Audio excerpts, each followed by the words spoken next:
Insulin is an important medication in the treatment of diabetes. Insulin pens allow for an easy and convenient way to accurately give insulin injections. Let's see how a certified diabetes educator shows a patient how to use an insulin pen. Miranda, I see that your doctor has prescribed the insulin pen. It's a really convenient way for you to take your medicine to control your diabetes. It looks like a ballpoint pen. It kind of does, except you can't write with it. Do you use the pen only once? Well, you use your insulin needle only once, but you could get multiple doses of insulin from your one pen. Okay, let's do this. All right, so we'll get started by prepping your pen.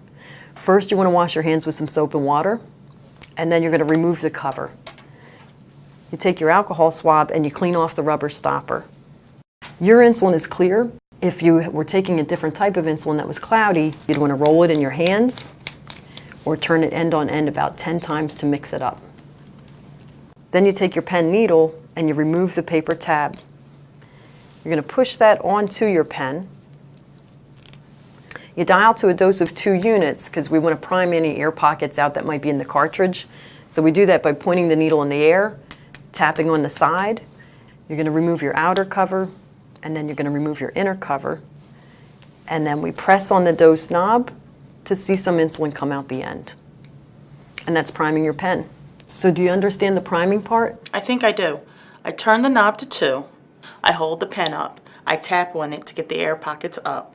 I take the cap off to expose the needle, and then I push the dose knob until I see a little bit of insulin, and that means it's primed. Exactly. Okay. All right, now we can get started with the injection part. Is it going to hurt? No, it won't. But it does take some getting used to, so we can get started and you'll see. Okay. All right. So your doctor has prescribed a dose of 10 units. We're going to dial to 10. Then you want to find a good spot to take your injection. The belly works best, but you want to stay about 2 inches away from your belly button. You also could use the upper back part of your arm, the top of your thigh, or your bottom. And you want to rotate your site 1 inch from the last area that you used. Okay. So wipe the area with your alcohol swab. Then you're going to curl your fingers around the upper part of your pen, but keep your thumb above the dose knob. Pinch the area you're going to inject into, and you go straight in at a 90-degree angle with the dose window facing you. You release your pinch, and then as you press down on the dose knob, when you see it go back to 0, you're going to count to 10 seconds, and then pull it straight out. And that's taking an injection. What if there's blood? Usually you don't see any, but in case you did, you could take a tissue and hold that for a few minutes, and that stops it. What do you do with the old needles? That's a good question. You take your outer cap, you're going to click that on, and you untwist it. And then you're going to dispose of it in an empty medicine bottle, an empty bleach bottle, something thick plastic with a twist-on lid to secure it. And then you're going to cover it back up with your outer cap. That really seems like an easy way for me to get my insulin. It really is. I think you're really going to like the insulin pen.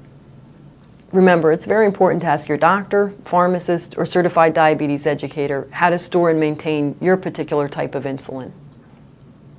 Knowing how to correctly use an insulin pen is an important part of your overall diabetes treatment. If you have any questions about insulin or the pen, talk to your doctor, your certified diabetes educator, or a pharmacist.